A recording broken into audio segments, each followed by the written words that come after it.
Good evening, White Sox fans. It is Wednesday, February 26th. The weather here in beautiful Northern Illinois, at least for me, is getting much better. Unfortunately, the team's record down in Arizona is not. My name is Danny Miller. The gentleman you see sitting next to me here for his second episode is Jacob Thome, and this is FutureSox Hot Takes and Heaters. How you doing, Jacob? I'm doing well. It's warmer, which, as you mentioned, it's even warmer down here. We got up to like 60 today, which I will take 60 in February any day of the week. Also, my water heater's fixed, so that is finally That's over great with. That was news. not, yeah, that was horrible.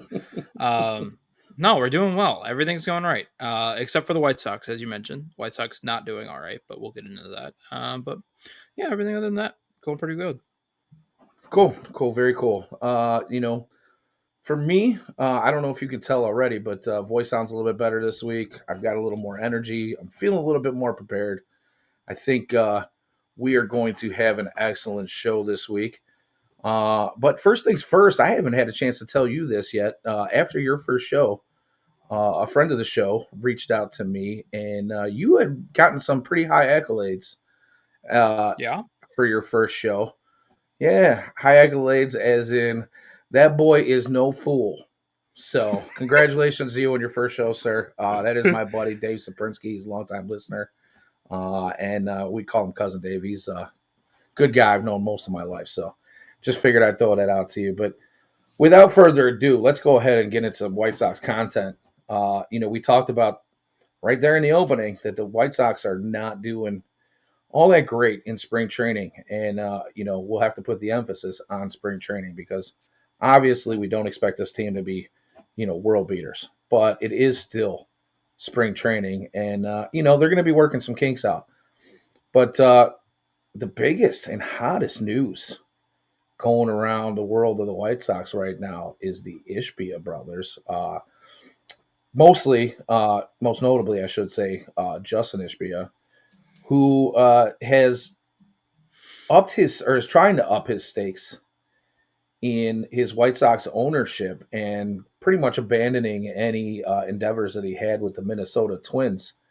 So I just wanted to kind of pick your brain a little bit on that. How do you feel about that? What do you think about Justin Ishbia kind of grabbing some more of the White Sox stake in ownership? Yeah, it's great news. I mean, I think you look at okay, he was the perfect owner for the Twins. I believe if Matt and Justin combined would be the second wealthiest owners in the MLB, behind Cohen in New York. So you take that, and then you add on to the fact that he could have been going to an in-division rival, and now seems lined up to take over the Sox eventually. I would assume sooner than later.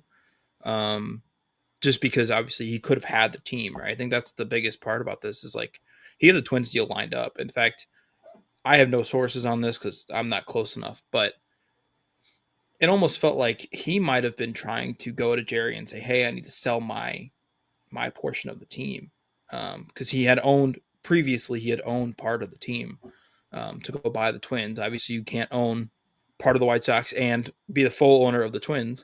Yeah, there's a little And bit of a maybe, conflict of interest there, right? yeah, just a tiny bit.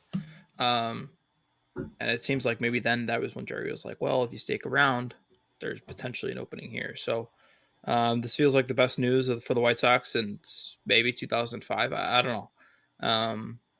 But yeah, it feels like potentially a new corner's been turning, or about to Cool. turn, I should say. So, as far as like them, trying to get in, obviously, being billionaires that him and his brother are, um, do you feel like this is a move where White Sox fans have been kind of talking about how we have an owner that doesn't really show a propensity to spend a lot of money, right? We don't go out and get the finishing pieces and the big free agents that are going to cost, you know, six, seven figure, or I'm sorry, we're looking at the big deals. You're not getting the 100,000 or $100 million guys. We haven't had one yet in the White Sox system. Do you feel like this is something that the Ishbias can bring, or there was a report today and I believe it was 670 to score. I want to say it was Dan Bernstein on his show this morning. They were saying that he's got sources that think this is more of a, maybe Jerry's trying to convince the Ishbia brothers to invest in the property at the 78, and it's more of a real estate deal than it is a control of White Sox ownership. You have any thoughts on that? What do you think? I mean, I just the biggest thing for me is the fact that he had the Twins lined up, and he's a baseball guy. Justin's a baseball guy. Matt's the basketball guy. I just don't see clearly Justin Ishbia wants to own a baseball team. That's very that's been put out there. He was lined up by the Twins, so I don't think there's any shot that he foregoes the opportunity to buy the Twins without having a conversation with Jerry Reinsdorf lined up that he is going to eventually take control of the Chicago White Sox. I don't think it's. I just don't see a way. He's too smart to do that. Um, so I don't know. I mean, I understand that there's real estate involvement. Obviously, he owns a private equity firm here in Chicago. But I just don't. I think obviously that's going to be a big question if he does become sole owner. Is what do they do with the stadium? But I really just don't see him overgoing that twin sale to just become a anything other than the main owner of the Chicago White Sox. Yeah, and I have to agree with you there because, like you said, him being the baseball guy, uh, him and his brother, obviously both very smart individuals. You don't get to be a $7.5 billion guy and a $10 billion guy, by being stupid. I will say this though, I don't think that them getting involved in the property at the 108 and maybe bringing the financial end of that around even more than the 200 million committed by Jerry Reinsdorf now. Uh, I think them getting more involved in that would not be a bad idea either, especially with all the businesses that are kind of connected to that plan. They're talking about hotels and retail and everything else and condos and whatnot. Uh, all of that stuff I feel like is things that are going to bring a return on investment other than what the White Sox are going to be doing at the stadium there as well. Uh, you know, you have to spend money to make money is what some people will tell you. I think that being the last undeveloped kind of big area in Chicago is something that, and particularly right along the river there as well too. If they develop that area up and down the river, they extend the Riverwalk down, or they turn it into another end of the Riverwalk, because it's going to be difficult with some of the buildings that are there, going down to the South Branch. But making that a place where you're going to get more tourism up and down the river as well as the stadium, it makes too much sense from a money standpoint. So maybe the White Sox do get this new stadium and that deal done, or maybe they force the Bears to kind of make some more decisions on what they're going to do with their team as well. So I don't see any of this as a bad thing. I originally did. I'm not going to lie. If anybody here is listening and paying attention to my social media at all, the first thing I said was, be careful what you wish for, and that was going back and looking at what is happening with the Phoenix Suns. They've doled out two really big contracts. One of them looks better than the other, obviously, and then the other thing, the thing that I was really kind of trying to point out was they traded away so many draft picks. They leveraged their draft picks. They leveraged their future to kind of go into win now mode. And as of right now, it doesn't look like it's working out. They have some time to turn that around, but as I go back and look at it, I feel like the fact that there was money spent and there was some big contracts doled out, maybe I should be looking at it from that point of view. And MLB not being a salary cap league, that could be, it could work wonders for the Yeah. White Sox. Yeah. So, And I think something else to phone look at. Somebody put out a tweet, and it's not on the top of my head right now, but somebody was like, the White Sox could sign Kyle Tucker and Vladimir Guerrero Jr. next offseason and still be under $100 million in payroll. So you start looking at that, and then you're like, well, if he wants to spend, if he wants to be up there with the Dodgers, like you could have 200 to like $220 million to spend next offseason. And I'm not saying that you should spend it all in an offseason, but you could do a lot with $220 million of payroll. And obviously, like I said, not in one offseason, but there's just a change of everything. And really, you look at the Sox, I think a lot of fans are like, this is doom and gloom, but like, you don't need that much. Like, I think pitching wise, you're good. Just looking into the future. And so you'd only really need a couple of impact bats um, to, really, and then the development of the prospects to,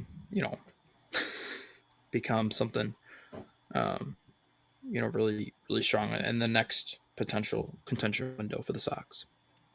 Yeah. So, talking about that window, and I know this is way too early to even be, trying to prognosticate.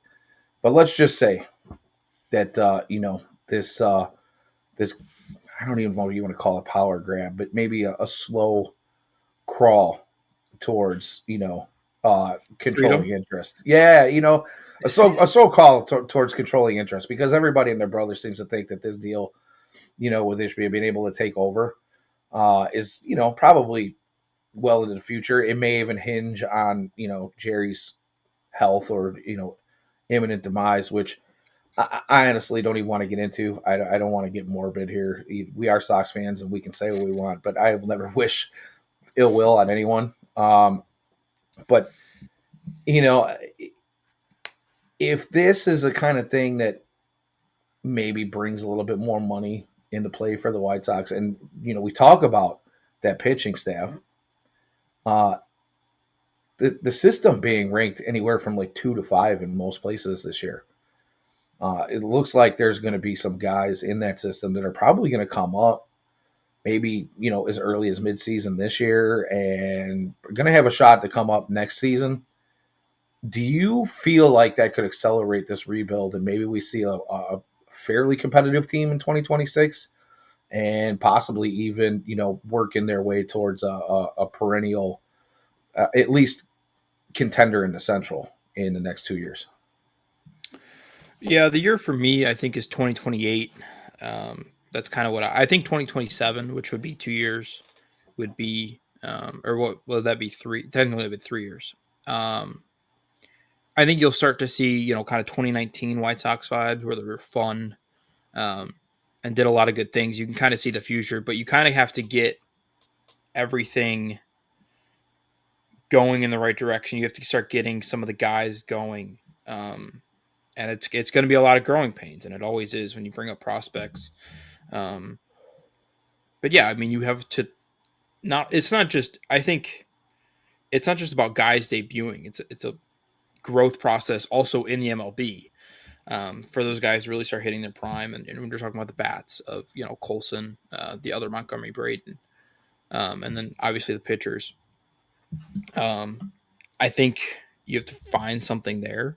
And then you have to be able to. It's hard right now because I threw Kyle Tucker and Vladimir Guerrero out there. I don't know if I would sign anybody this offseason, just if not that he's going to take control of the White Sox this offseason. But, um, you don't want to sign guys too early, too, because then, say Wolko has a massive year and he's your next right fielder, and then you sign Kyle Tucker for nothing. So, kind of got to wait on that. But I think there's hope that, I always go back to like when they had the chance to sign Bryce Harper and they didn't. And they were all in on Manny Machado and Bryce Harper. If you would have added Bryce Harper to that 2021 team, he would have been a left-handed power bat with plus defense and right.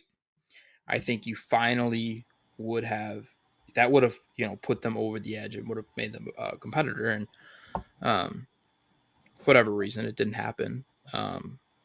But just having an owner that'll go out and do the extra work to spend money to get a Bryce Harper type of guy when you're ready, I think is a huge asset for the White Sox to come. Yeah, and I think you hit the nail on the head too. We can kind of toss names around right now, but like I said, it's way too early to even be making these kind of predictions. It was more just an exercise in maybe hope, as opposed to like an I don't exercise know of if we futility like we get do that word around with here the quite White often. Sox. No, I no, don't go know if ahead. White Sox fans get that word. Hope. I don't know if that's a Well, word that's we've really had it transparent. before, and I think now most of us are so jaded that we're like, for me, I've been saying, since last season, Ian and I together, and then Nick and I together, probably 2 seasons now, where I'm like Missouri. You got to show me. That's my state of mind. Show me something. Uh, the direction of the team looks like they're more focused on the internals. You know what I mean? And that in and of itself to me gives me a little bit of hope. Kind of figuring out exactly what's going on with your organization. Outside of the product that's on the field. So that I have hope in. Hearing these things about the Ishmael brothers, specifically Justin, gives me a little bit more hope. Like I said, I was a little apprehensive at first, but the more time I've got to think about it, that gives me a little bit of hope.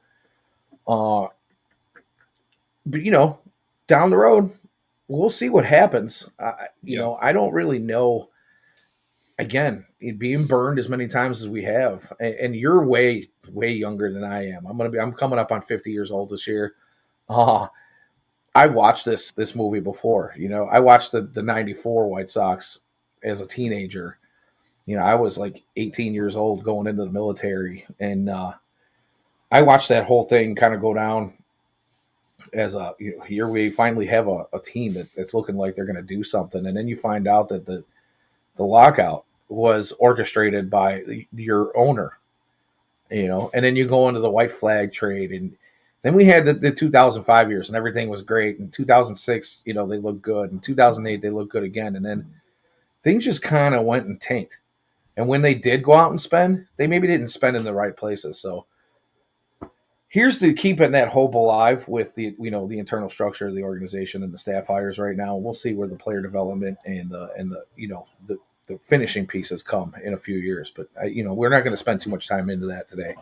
So I did want to say, Uncle Ted is in the chat. He was talking about Mason Adams. Man, did you get the chance to catch his inning the other day? 8 pitch, 2K Um, inning. I don't think so. I think that was a game where I had the wrong stream. Some came up anyway. I couldn't see it, but yeah, I know he was lights out. He's a guy I'm excited for I, 2025. so typically I'm the guy who thinks that somebody who doesn't throw in the high 90s is going to get dinged.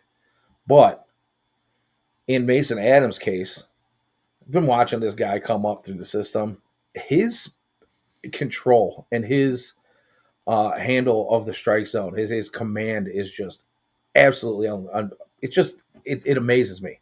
It really does. He reminds me, and I don't want to say too much. I'm not going to make the comp totally, but he reminds me a little bit of a Greg Maddux type pitcher where he doesn't have to throw 100 miles an hour. He can get away with being 92, 93 because his stuff is filthy and he puts it exactly where he wants to. It's unbelievable. So thanks for that shout out, Uncle Ted. I think here at Future Sox, there's a lot of Mason Adams fans, and we're all kind of looking forward to him as well too. So hopefully, it looks like if he keeps it up, he's got a shot at cracking the team here sometime soon. I don't want to say it's going to happen opening day, but I do believe we're going to see him probably before the break in 2025. So yeah, he is filthy. You're right. You're absolutely right about that. And again, I don't want to spend too much time on pitchers today, but we will talk about them a little bit. We're going to do a whole show on the pitchers probably next week as we get closer, maybe 2 weeks from now, as we get a little bit closer to opening day, because that is probably the most volatile of the positions on the field and who's going to make the team, who's going to make the bullpen, who's going to be in the rotation. So we're going to kind of wait till some of those guys weed themselves out. We'll hear a little bit more from from Chris Getz and Will Venable on that. But speaking of Venable, today he did name 3 pitchers to the starting rotation in Davis Martin Perez, our probably our biggest off signings. Whoa, Are we there? You hear me? I hear you. Can you hear Do you me? hear me? Uh, yeah, I had some crackling and buffering there for a minute on my mic, so I apologize if there was any issues. But anywho, yeah. So he brought up that Martin Perez, which was our uh, biggest pretty much off season signing this year, and Jonathan Cannon are going to be locked into the rotation at this point. Big news, surprise, surprise. We kind of all knew that was coming, but to hear it this early and for somebody to actually give those guys a title and a spot this early is encouraging for those three gentlemen, and usually not something that you hear from a manager this early. I know in the White Sox organization, nobody's ever given a spot, a guarantee this early in the season. So shout out to those three guys. And since we're on the subject of pitching, have you heard any updates on Prelander Baroa? I don't believe so. I know he has that strain, and it's going to be day to day, which is unfortunate because I put out a tweet saying that he was going to be the Sox All Star. So I'm going to I'm going to stop tweeting out things about people becoming All Stars because apparently they just get injured. Um, so yeah, I was really excited for him. I think he'll be all right. Obviously the hope there is obviously it's an elbow injury. Everybody immediately jumps to Tommy John. So hopefully he does avoid that, like Uncle Ted said in the comments, and we're all good. But yeah, not great. Yeah, no. So the reason I brought it up was I actually did catch an article this afternoon. I believe it was Merkin, if I'm not mistaken. Scott Merkin, kind of. Maybe I'm wrong. I read a lot of stuff today. I can't remember where half of it came from. I'm on the internet pretty much all day long reading White Sox articles whenever I have a few extra minutes. Um, but the one thing I did see was that there's a little bit of doubt now on the Prelander Baroa elbow strain and how long it's going to take. I mean, so basically they said the team is going to let him rehab it, and it sounds like he did escape Tommy John for now. Right. And That's the issue. that was an interview with Venable, who said he escaped it from now. We're going to let him, rehab on his own and see where he's at from there. But when you hear for now, it gives me the feeling that maybe they had, seen a specialist, and that specialist was like, could go either way, kind of thing. And maybe I'm reading into it, but it just didn't give me a warm and fuzzy, right? Like Ian says in Yeah. the chat, uh, the forearm is kind of scary, Ted. It's always scary, but I like Ian's comment here. It's hashtag Dane Dunning. They did that to Dane early on in his career as well, and never really gave him a chance to kind of figure that out. And before we knew it, he was getting his TJ. So I hope that's not the case with Prelander. Like you said, chances are he was going to be our All Star. So, Yeah. you know, tots and pairs to him and his elbow. But yeah, we'll see where it goes. But it sounds like he's going to miss at least the rest of spring and possibly even some of the early season as well. But we'll follow up with that a little bit as it So goes do on. they hang his jersey then in the bullpen in Arizona, or is that only for Eloy? Do you think like he gets like his own little section in the bullpen out there? Right? He's one of the, yeah. That's their version of thoughts and prayers, right? So I don't know, man. It hasn't really worked out great for Eloy in the past when that No. happens. So I'm hoping they kind of don't do that. Let's move on to bigger, better, newer things. Thanks for bringing that up, by the way, man. You kind of gave me the No. heebie-jeebies. I remember that. And that was yeah. Like he died. They posted it like he died. And it was like, dude, That's he's like kind of my out for point. like 2 weeks. Or I don't it might have been 2 months, but like Yeah, we're having funerals in the dugout for right. Eloy's hammies and shoulders from hanging off of fences in spring training.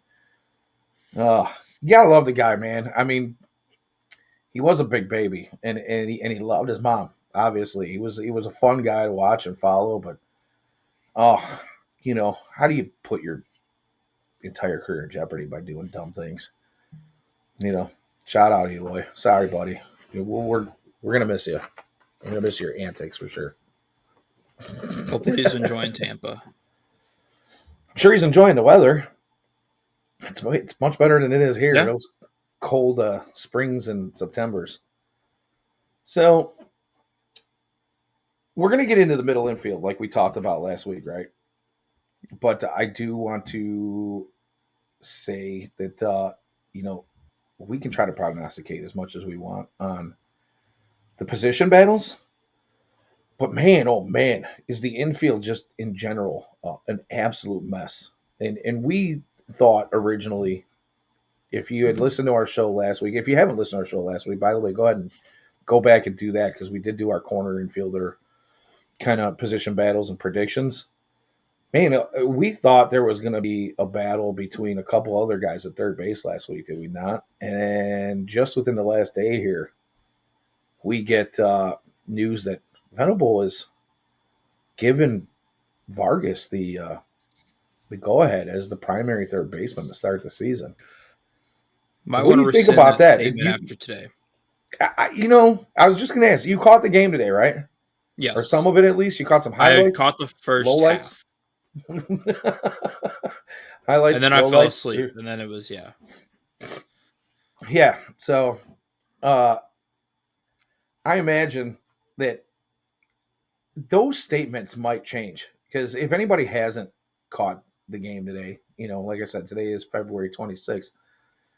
He butchered some plays out there, man. I mean, his glove.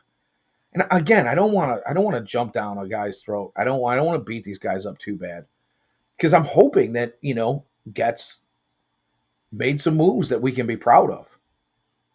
And Yeah. I just haven't seen a whole lot of it yet out of these trades. Uh, I feel like maybe the Kyle Teal thing is going to be the one that I'm really looking at as like the winner of any guys that he brought in at least so far. But man, Vargas he's tough to watch with the glove, right? Yeah.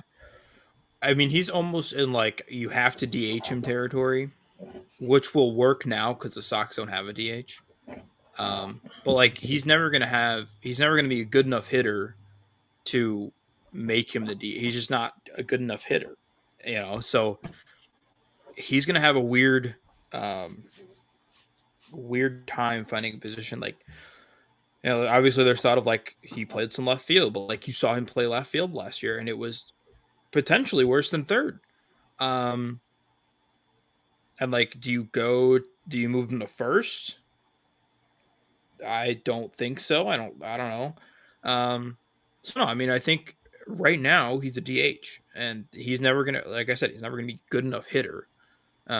He can add on as many 20 pounds of muscle as he would like, but he's never gonna have. I just don't see the power potential there. I don't think he's gonna be a good enough hitter to really be, a guy who you can trust anywhere.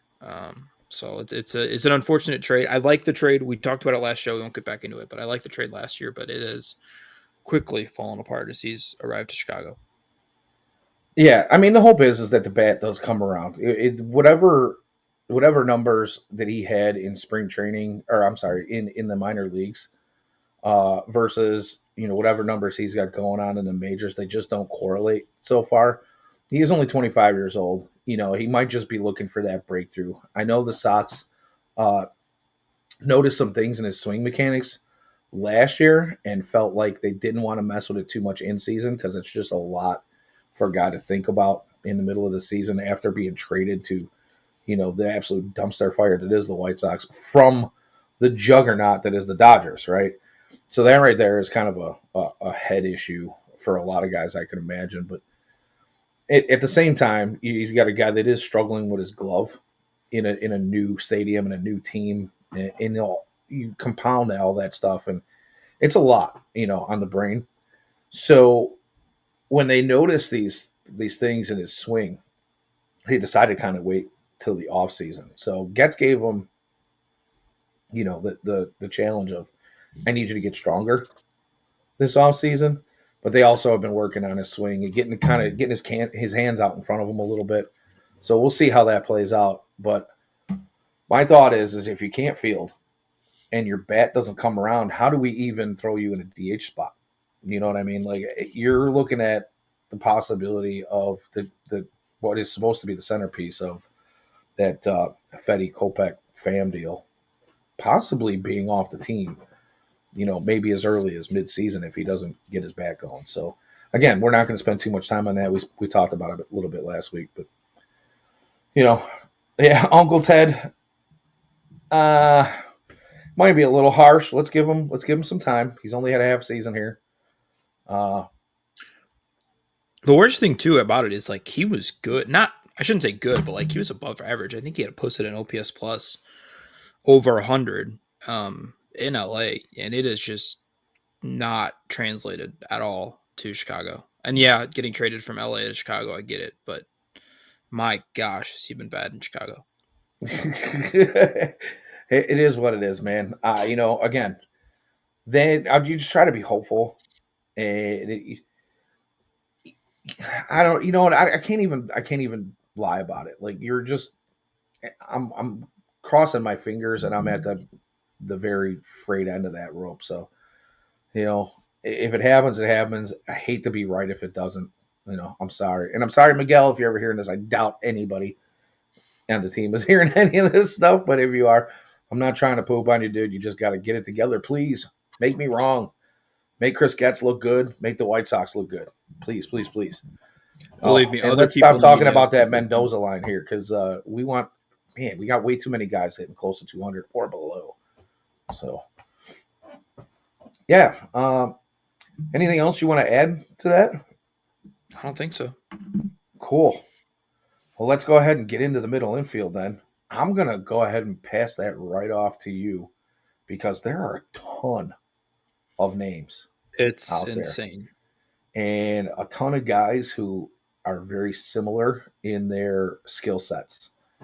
A lot of And why don't contact. we go ahead? I mean, we could say we could start at shortstop or second base, but I feel like in many cases, with a lot of the guys that are gunning for a position, are almost interchangeable between the two. So go ahead and kick it off, and let's get some thoughts going on that.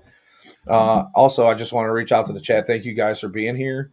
Thanks for all your comments, and go and feel free to give us your ideas in the middle infield as well too. Because wow, what a mess! It's a intertwine of bad baseball.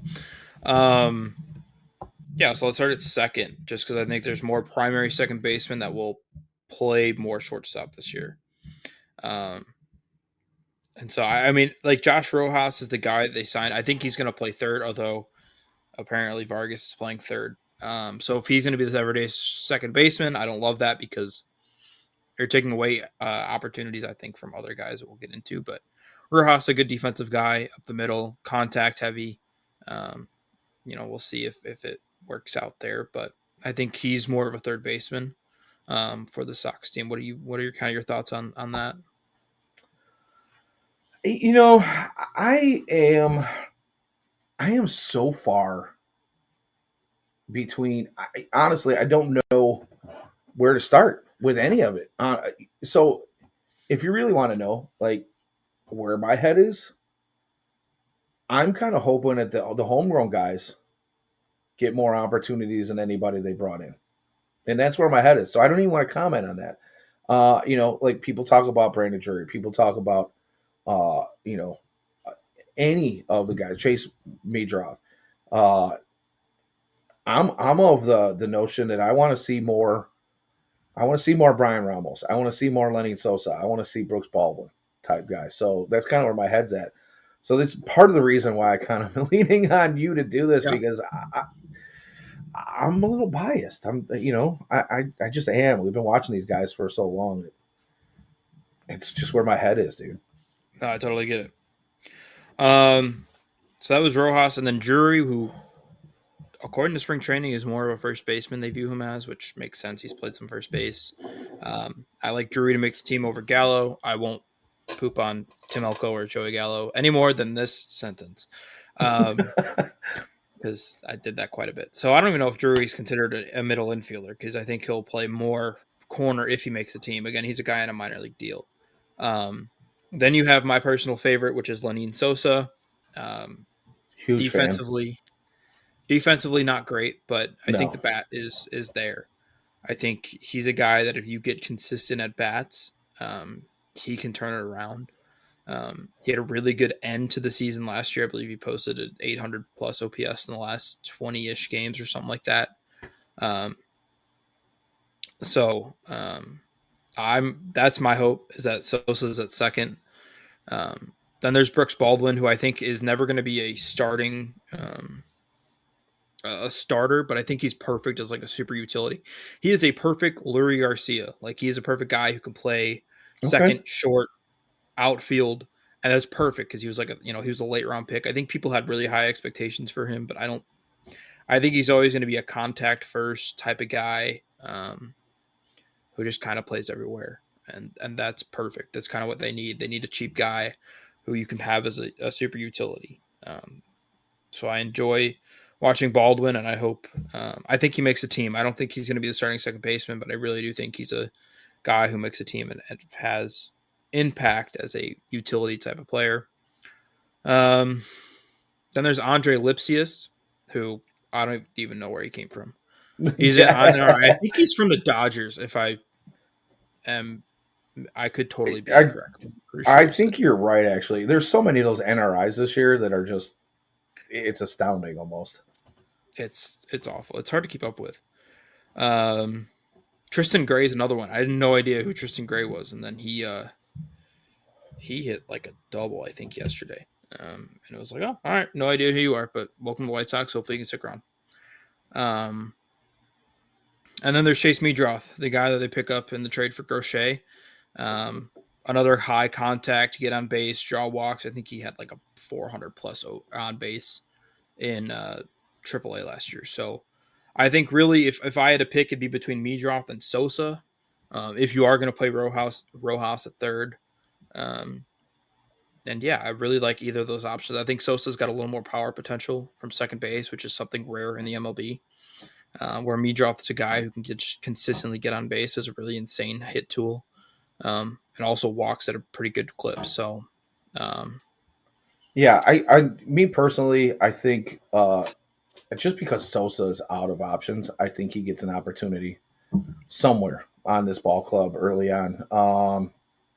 Again, I've been a big fan of his early since they drafted him, which it feels like was decades ago at this point. He's been in the system so long. Uh, you know, I watched him kind of come from this skinny little. I mean, he was super toothpick thin, skinny little kid, and is now, like you said, got a little bit more power than the average second baseman. If we could kind of get the glove together, maybe a little bit better, that would be super fantastic. And then, like you say, Chase Meadroth. I mean, this guy's an on base machine, and I think that's kind of what Thames and Fuller are really looking to get more of out of this ball club. Think Moneyball. You mm-hmm, know, I don't care if you hit 30 home runs. Do you get on base? Do I don't care what you do other than getting on base. And I think Meadroth is that guy. So I get the feeling, and I it seems like they really like this kid, right? I mean, he's getting some looks during spring training games where he's maybe getting a little bit more time than some other guys out there. Uh, I think that's going to be something to kind of keep an eye on as spring training goes, and kind of keep our ears to the wire as far as what Getz and Venable and Thames and Fuller have to say about him. Uh, but my next question is how do you feel about Riku Nishida? I don't, and I'm with you. I don't feel like he's gonna make it in this mix, but I mean, how do you really feel about Riku Nishida? I think he's a fun player. I Problem is I'm not up to speed with him completely. I know he's just a fun little guy who's just um, has a ton of speed and a pretty solid hit tool. Well, that's kind of But where I'm at on him. It would almost be just fun to watch him get up to the MLB ball club because I feel like this guy would be he'd be the kind of slap hitter that will take extra bases all day long, catch guys sleeping. He's a guy like it reminds me of a kid when I was playing when I was young. I was probably like 12, playing little league, and we had a guy who would literally hit balls in the infield and just keep running. He would beat the ball out at first, and he would just make the turn and go, and he would force errors all over the defense because they had no idea how to stop him from running. He was just a little spark plug. So in that sense, I feel like he would be a lot of fun to watch. I just don't know if he's going to ever be an MLB regular. I just need to see more of him, you know? So, Yeah, he seems like he could be another Brooks Baldwin type of guy who's like a guy who potentially comes in as a utility guy. Um, I don't know if he'll ever be Steven Kwan, although I get the comparison. I really do. Um, kind of one of those short kind of guys who just has sneaky power. Um, but I think he's a wait and see guy. Where did he? Do you know what level he got up to last year? Did he get up to Charlotte, or was he in Birmingham all year, or was he I even think he lower than that? stayed. Oh, if Ian's in the chat, he'll be able to let us know, but I'm pretty sure Yeah, he I know stayed Ian's. in Double A, if I'm not mistaken. So, He was a late call up to Double A, so yeah. I think he's So a I couple years away, but we'll see. right, right. He's just a lot of fun to watch. And as Uncle Ted in the chat points out, he is lefty as well. So Yeah, he can be a fun kind of guy. He's another guy that he's one of those hitters where I'm really excited to see what Fuller does with him. Um, it's hard to get Bannister type of production out of a hitting core. It's hard. It's harder to develop hitters like that. You can't just add a splinker to a hitter, but we'll see. But he's one of those bats that I think is at least interesting um, to watch develop as Fuller gets a hand on him. I'm with you there. So I think that I don't know unless you got another name or two to throw out there because there really are more. Honestly, we could kind of go down the line, but I don't think they're much worse. Wow. See, now I'm having the issues that you had last week with the brain to mouth disease going on here. Uh, I think that pretty much covers second baseman. I don't think anybody else is really worth bringing up because I don't think they have any shot at beating the guys out that we've talked about making the squad. So uh, let's go ahead and move on to where you think shortstop kind of plays out and the top handful of guys that are going to be battling it out there as well. I think it's the same group, honestly. I mean, you just kind of you move. If you can't play second, you'll play some short. Obviously, the hope is for Colson Montgomery, right? I mean, that's the hope. Who absolutely demolished the ball in the first spring training game, demolished the ball yesterday, um, which was a good note to see. Also, the bat speed, and we'll talk about that in a little bit. With him coming up, it's encouraging. Hoping to bounce back. Ian, you're not a Jacob Amaya enjoyer. What are you talking about?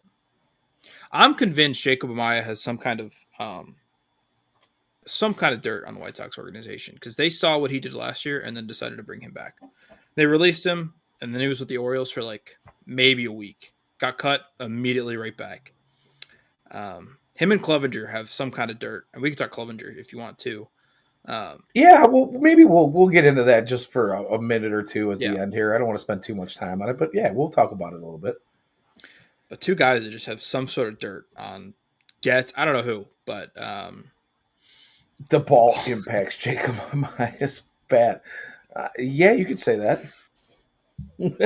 I mean, okay. In all realness, I do understand bringing it back on Maya. He's one of the only true shortstops they have. Um, he's a plus defender. He had a 400 OPS, not on base, OPS last year. He's just a automatic out pretty much. But hey, he plays defense, so I get bringing him in. But obviously, the hope is for Colson Montgomery to be the starting shortstop day one.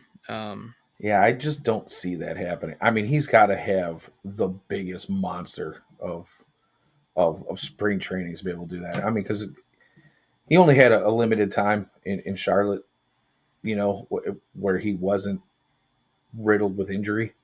Yeah. and I think we just need to see more of that.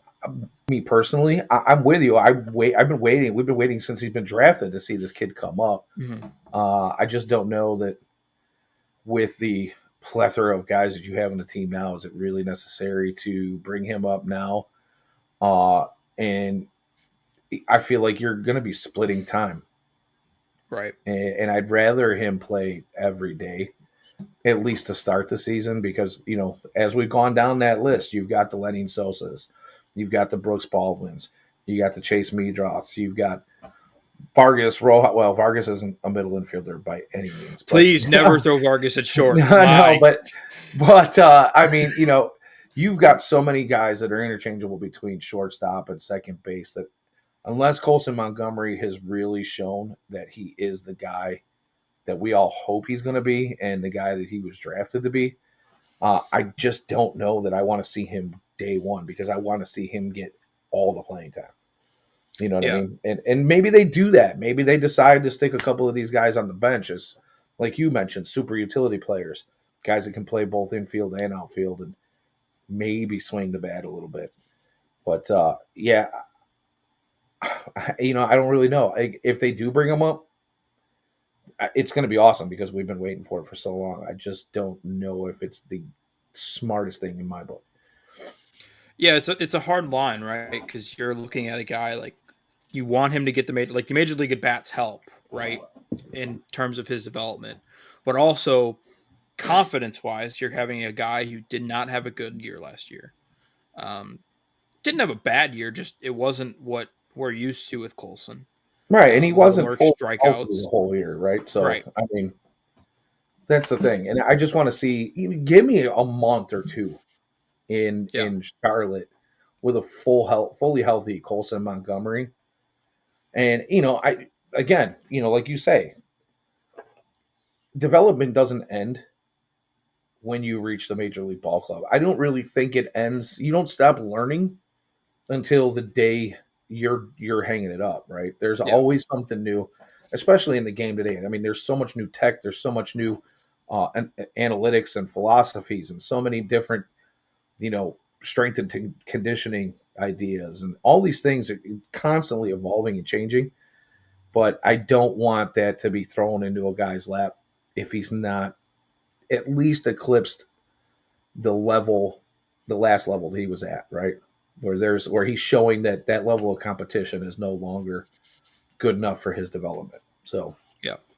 I will say it was very positive. He posted a really good bat speed yesterday on that line out, yeah, I was waiting for you to which is bring this something up that, actually. yeah, which is something that he struggled with last year, kind of catching up to the heaters. And that goes back to that back injury, right, where he had that back injury, and um, if the bat speed's there, but I think if the bat speed's there, I think it's perfect to send him back down to Charlotte and let him gain stuff in Charlotte. Yeah, 70. I think 78 was the number.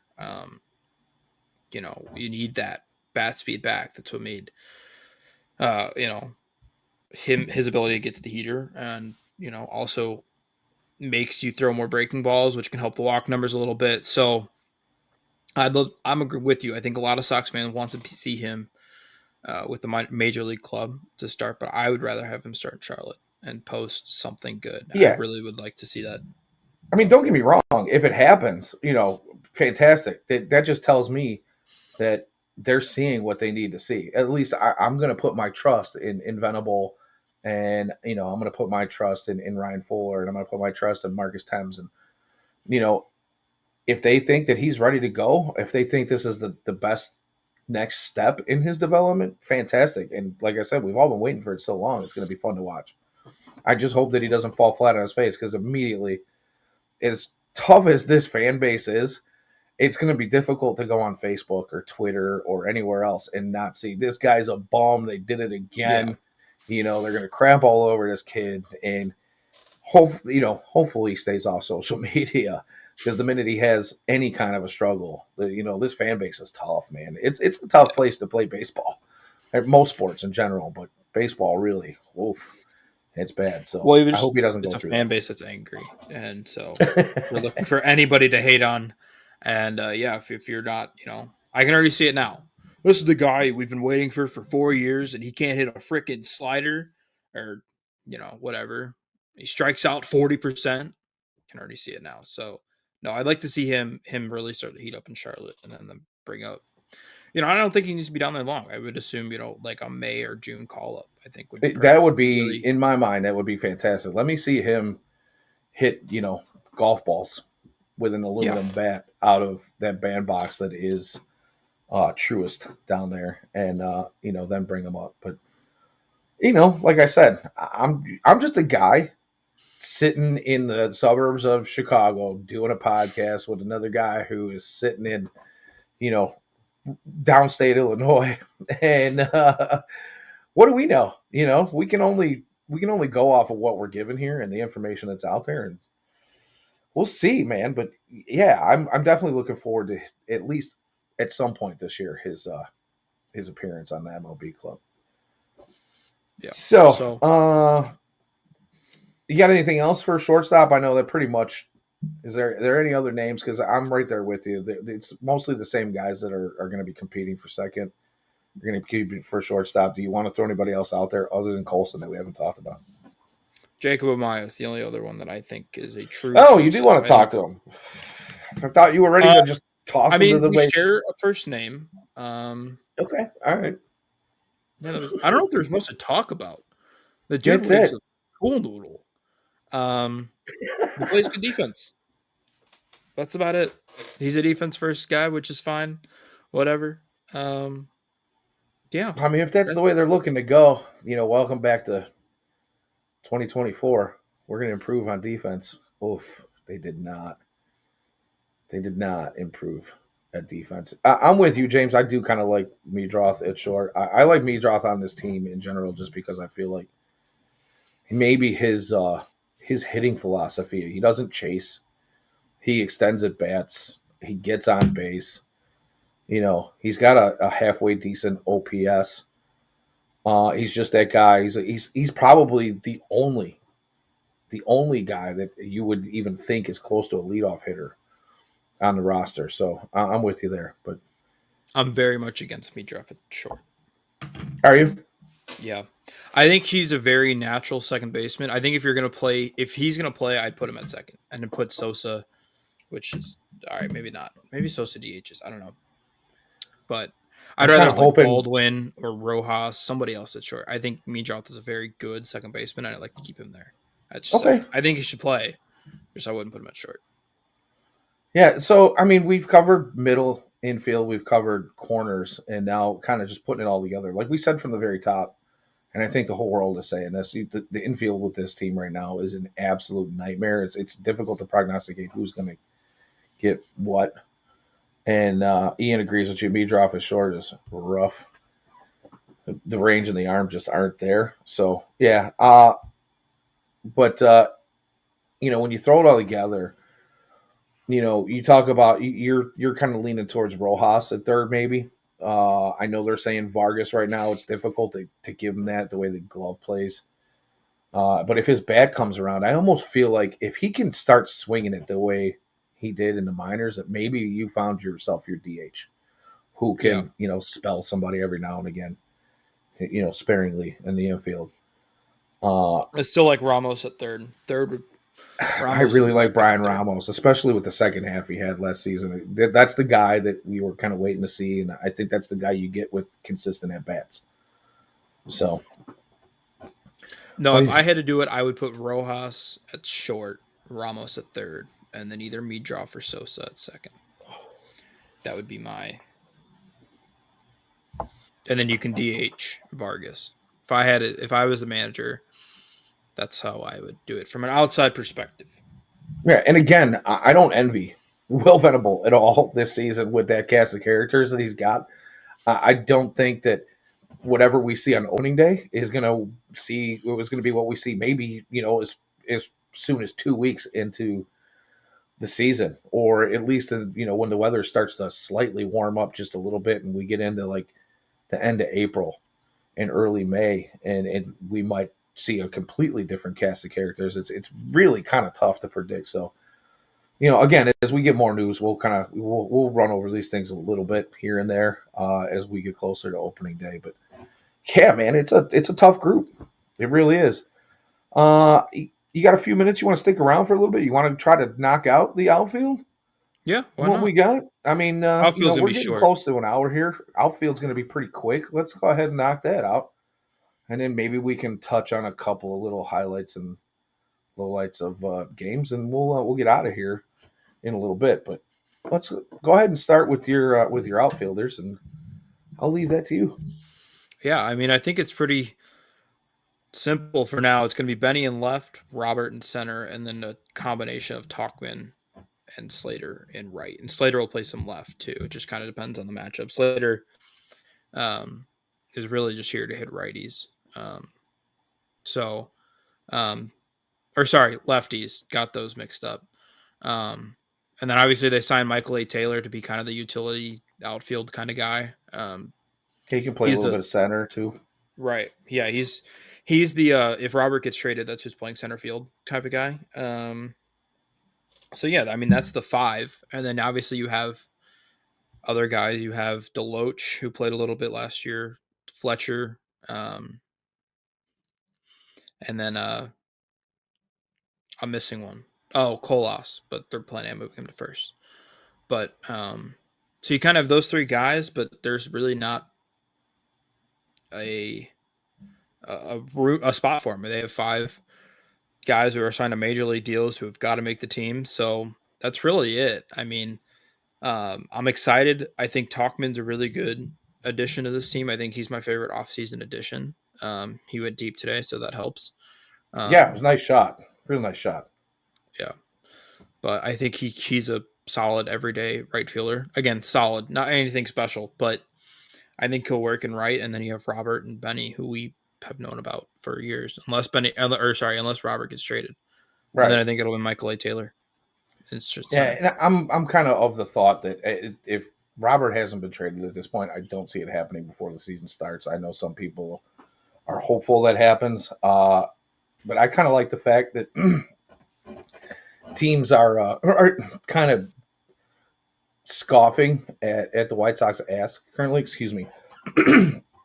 um, and it just tells me that Getz isn't really lowering his price any. I feel like he's maybe gotten some pushback about some of the deals that he made. Like, I mean, even it was just this afternoon, USA Today graded the Crochet trade a D, and I was like, ooh, I don't know about that because I feel like we got the catcher of the future out of that deal, and we got a decent pitching arm, out of that deal as well. So I think I don't. That was actually the one deal I didn't feel like was a complete miss. And I'm hoping I'm wrong about the other ones as well. I hope some of these guys come around. The Kopech Petty trade. Obviously, we're banking on Vargas as being the centerpiece, but the two other guys that came over in that, obviously, still a year, two, maybe even three away. I think they're both either one of them's hurt or both of them are hurt. Right, but So we'll both of see if them they are can get very young, healthy. so Yeah, it's one of those things. Like, we'll see. It might take a couple of years for that to play out, but Kyle Teal, I think really solid move in there. Is it going to be something that we can match up grade wise against Garrett Crochet? Time will tell. I don't really know, but at least we got something that feels like there's a future in one position, a future regular MLB guy. So yeah. Want to give a shout out to Drake. Said one guy who's looked good to me in spring has been Bryce Wilson. Um, yeah, I think he's been really good. He seemed like a guy that McKibben kind of handpicked to come over. Obviously, he saw something there. Um, and I don't even know if he's going to start in the pen. I think he's a guy who potentially could be in the rotation day one, and then potentially move to the pen. He's kind of a guy who can be a long relief or can be a guy who's a staple in the rotation. So I think that was a good signing, and I'm excited to see what he has going forward. yeah, I agree. I think there's a chance that he cracks the rotation.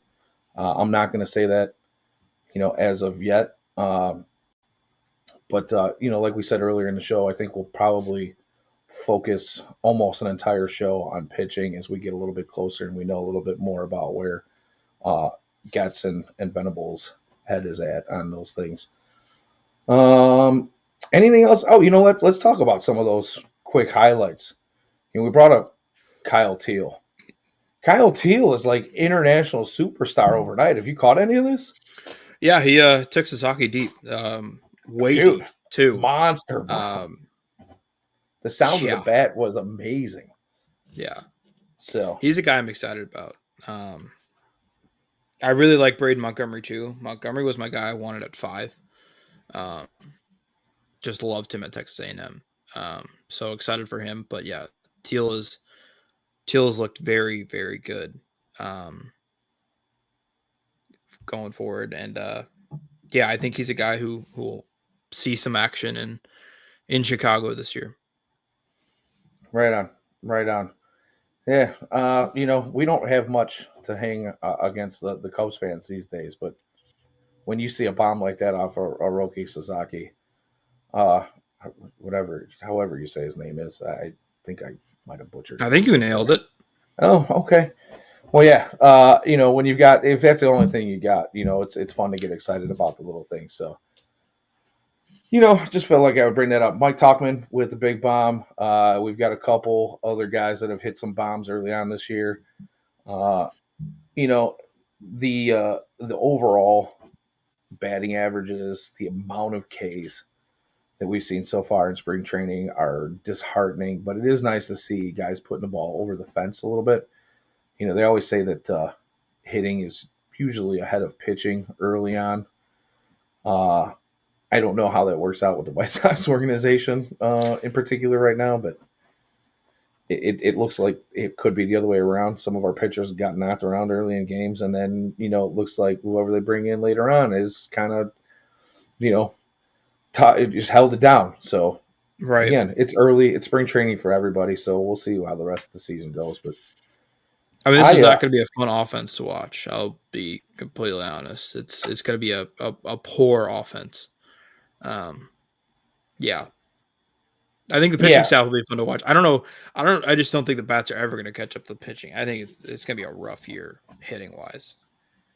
Yeah, me too. But I'll save my thoughts on that because before this season starts, we'll get into the way too early prediction show where we'll go ahead and make some bold or maybe not so bold predictions early on. I promise you, this year I'm not going to say 74 as far as wins go.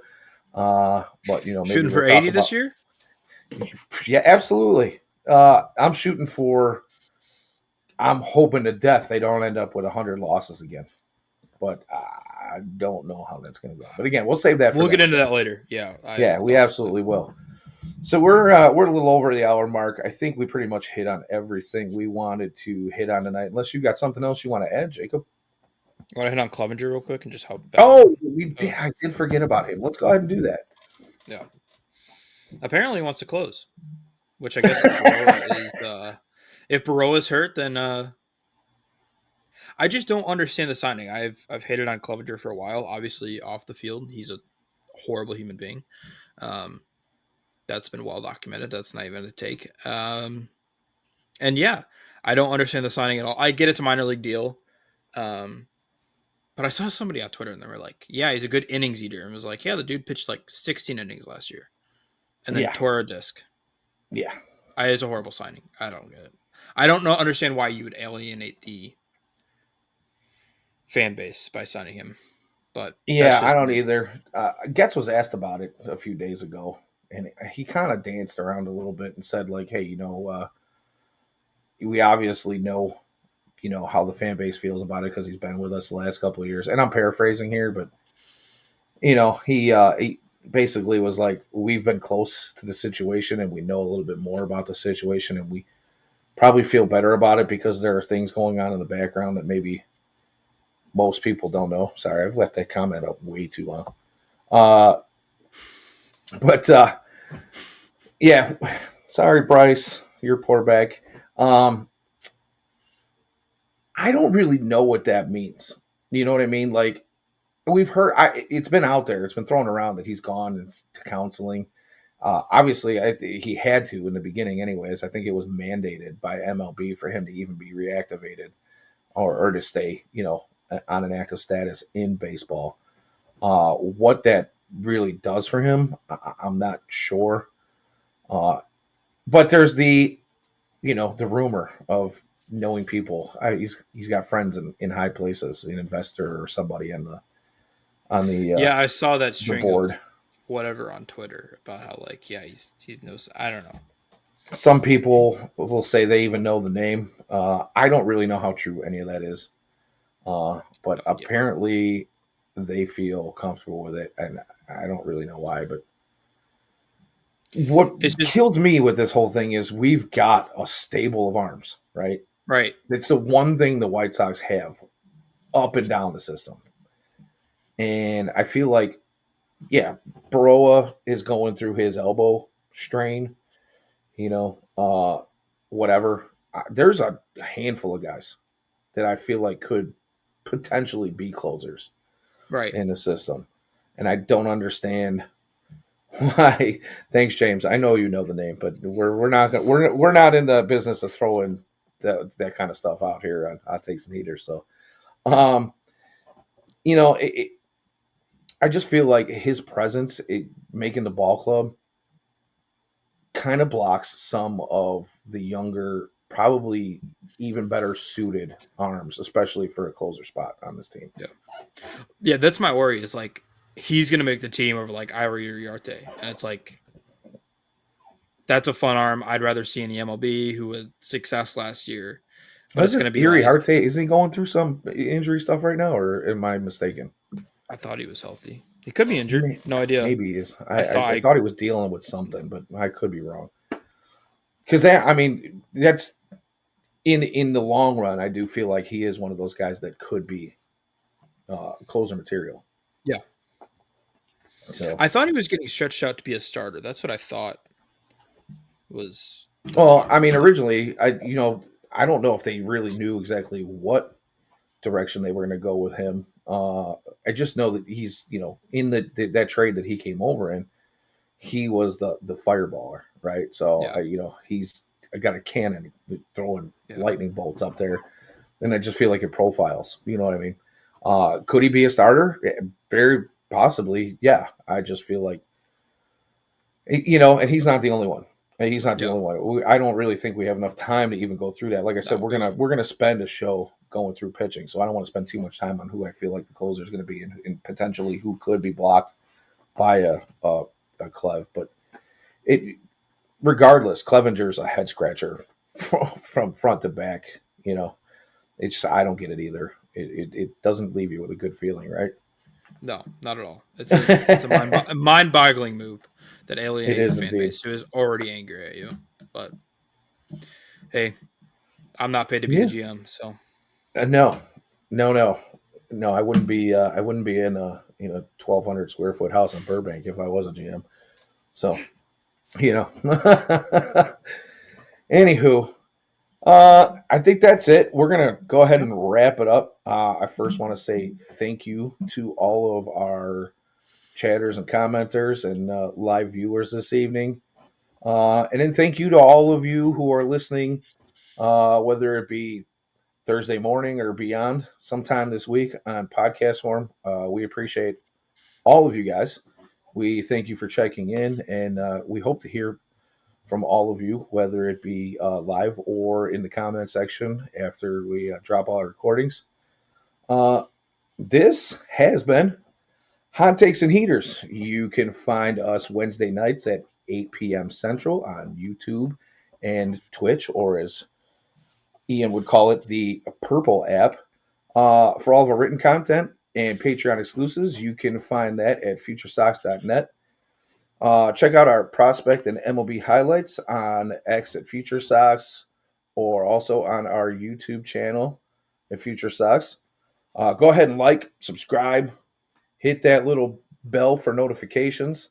And, just a reminder if you like any of the content, super chats are on all of our live streams, whether it's here with us at Hot Takes and Heaters, or the one and only Future Sox podcast with James and Ian. And of course, we also will be dropping episodes from uh, Jeff and Elijah on the roundup. So if you guys feel so inclined, you like the content, go ahead and hit us up with those super chats. You can go to futuresox.net and hit our Patreon for exclusive content. We appreciate all and any love. And until next time, thanks for checking in. Go White Sox.